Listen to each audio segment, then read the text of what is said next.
بسم اللہ الرحمن الرحیم۔ یہ میں آپ کو جو نسخہ دے رہا ہوں یہ درد ذیل کے لیے، بچہ ہونے سے پہلے جو آپ کو تکلیفیں ہوتی ہیں لیڈیز کو، اور سخت تکلیف ہوتی ہے اور بچہ نہیں ہو رہا ہوتا، تو اس کے بارے میں ایک نسخہ دے دیتا ہوں، اس کو آزمائیں، انشاءاللہ تعالیٰ بحکم اللہ جیسے آپ پلائیں گے اللہ تعالیٰ کے حکم سے بچہ بآسانی پیدا ہو جائے گا۔ اور اگر ایک خوراک سے فائدہ نہ ہو تو دوسری خوراک دے دیں، مگر آدھے ایک گھنٹے کے بعد۔ نسخہ نوٹ کر لیں: خالص شہد 1 تولہ، زعفران کشمیری 1 ماشا، ان سب کو دونوں کو آپس میں مکس کر لیں، گھول لیں۔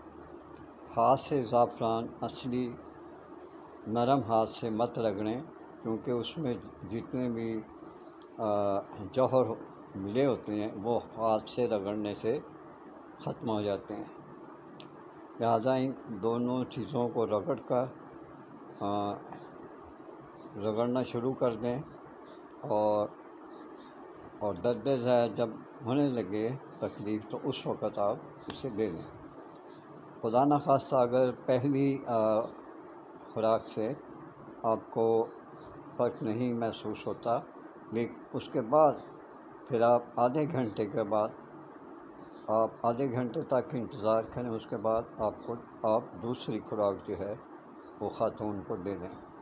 انشاءاللہ تعالیٰ مریضہ کو درد شروع ہونے کے وقت انشاءاللہ تعالیٰ بچہ پیدا ہو جائے گا، دوبارہ درد نہیں ہوگا، بچہ پیدا ہو جائے گا۔ آپ پریشان نہ ہو، ایک دفعہ پھر دوبارہ بتا دیتا ہوں، بچہ ہونے سے پہلے جو درد ذیل ہوتی ہے وہ میں آپ کو نسخہ دے دیا ہے۔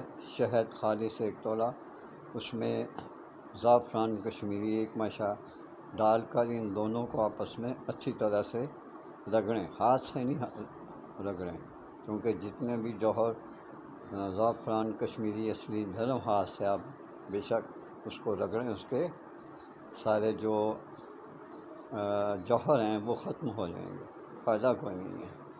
تو اس کو آپ 2 خوراکیں دے دیں، پہلی خوراک دیں، اس سے فرق نہیں پڑتا تو آدھے گھنٹے کے بعد دوسری خوراک دے دیں، انشاءاللہ العزیز بحکم اللہ تیسرا درد آنے سے پہلے بچہ ہو جائے گا انشاءاللہ۔ یہ آپ آزمائیں اور مجھے درد دیں، اور آپ سے آخری التجا یہ ہے میری پرسنل، کہ میرے یوٹیوب چینل کو پلیز سبسکرائب اور لائک کر دیا کریں، ایک کلک تو کرنا ہوتا ہے اپنے ہاتھ سے۔ تو اگر میرے نسخے کی سمجھ نہ آئے تو کمنٹس میں دیکھ لیا کریں، میں وہاں نسخہ لکھ دیا کرتا ہوں۔ اللہ آپ پہ راضی ہو، اور اللہ آپ پر خوش ہو جائے، اور اللہ مجھے بھی بصحت رکھیں۔ اجازت چاہتا ہوں، اللہ حافظ۔